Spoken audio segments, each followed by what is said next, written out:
Hey YouTube, welcome back. May is Mental Health Awareness Month.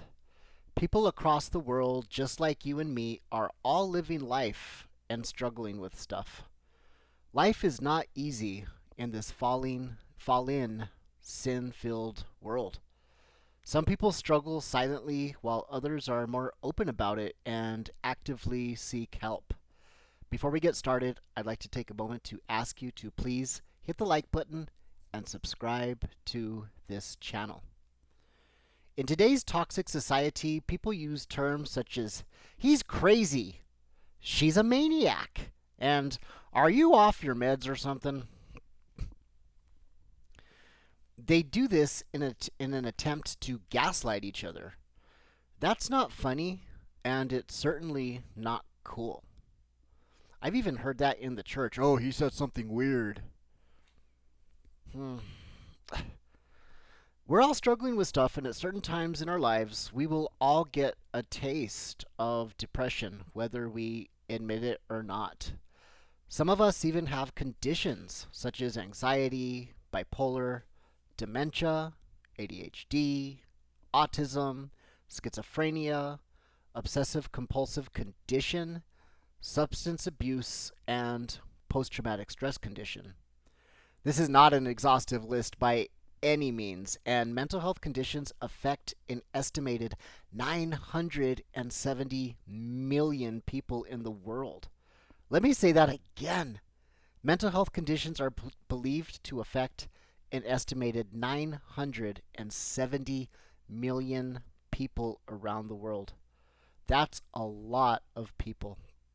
So nobody is alone in this, even though mental health conditions can isolate people severely, and I encourage you to reach out for help if you're struggling. Always remember, it's okay to not be okay. And when someone close asks you how you're doing, tell them the truth. Today, we use the green ribbon as a symbol of mental health awareness. This stems from the 1800s when the color green was unfortunately used to brand people struggling with mental health and label them as insane. How toxic and unloving. Today, green symbolizes something else: new life, new beginnings, and new growth. We need to turn mental health awareness into action, and quite frankly, even the church and the medical health system is nowhere near as good as it should be. And the mental health system is not accessible to all. This needs to change, and we all need to talk about it openly. Unfortunately, society wants us to wear a mask. In fact, one time someone asked me how I was doing, and I told them. I could tell by their reaction that they were really just looking for a, I'm great, how are you? So never ask someone how they're doing unless you want a real answer. And if you tell somebody you're going to pray for them, absolutely.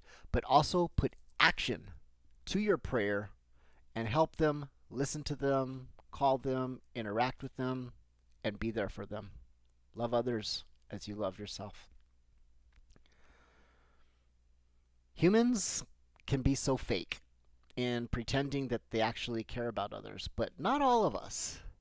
So let's all purpose in our hearts to truly care about and love each other, because by the end of the week, you or I may be the one that needs care, love, and a little bit of extra understanding. It's not a sign of weakness to admit you need help or that you're struggling, but rather it's a sign of strength. And being real is so much better than being fake. We need to be real and keep it 100 at all times. We also need to be very picky about the people who we let into the inner circle of our lives. There will always be toxic people inside the church and outside of the church that joke or make fun of or gaslight people about mental health, and people who may use it against you. But there are also people out there that care and will help you. There's many, many options, including getting more involved with church, counseling, group meetings, hotlines, therapists, medications, hobbies, etc. You know, some people in the church are open to medications where other people are downright anti medications. Oh, I don't take medications. Well, God did give us a brain, and He created the heavens and the earth and actually made chemistry possible. So sometimes these medications can actually be God's tool for you. So be open to it.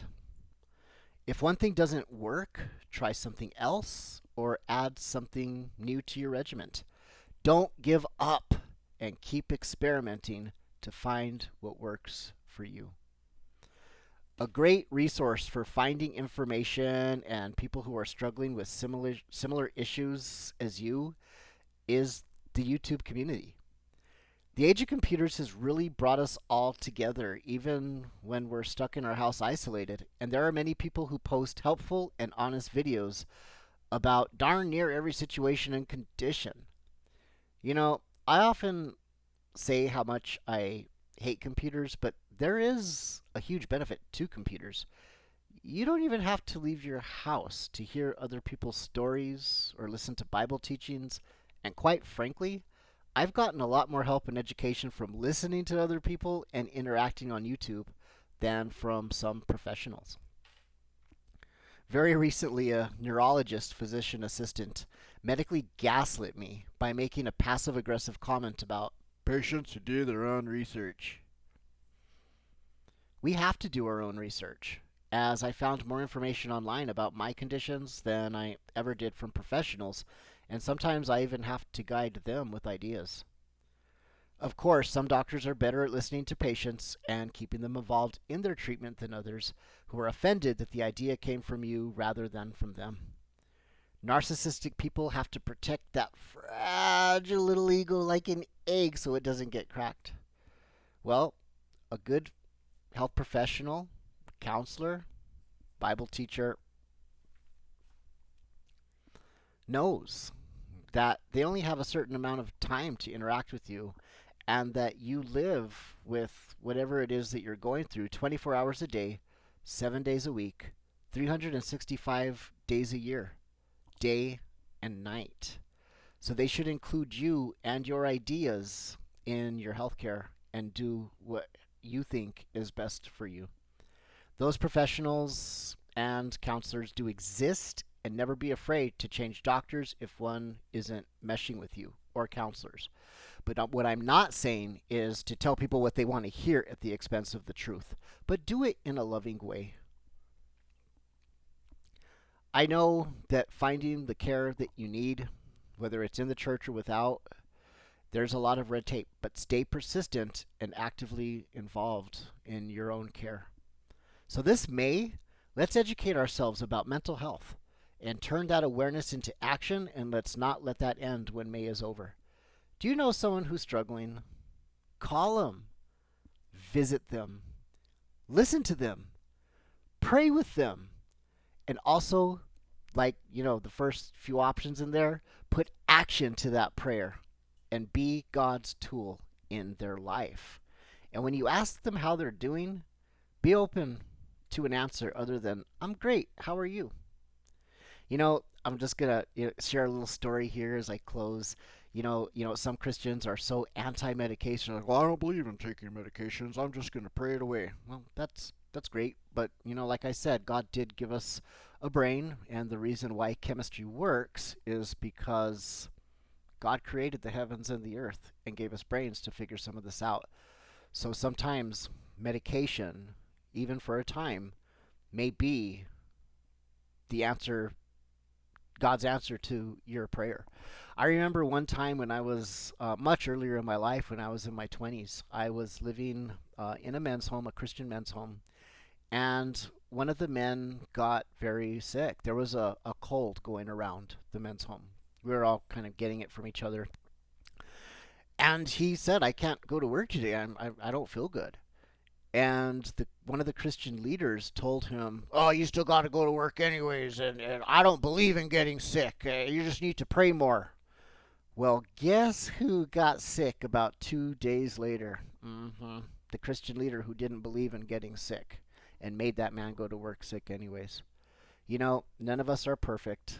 I'm sure they were very well intentioned, but just wrong. So always be open, love each other as you love yourself. Thank you for watching. Please hit the like button, subscribe to this channel, and I hope to see you in the next video. God bless you all.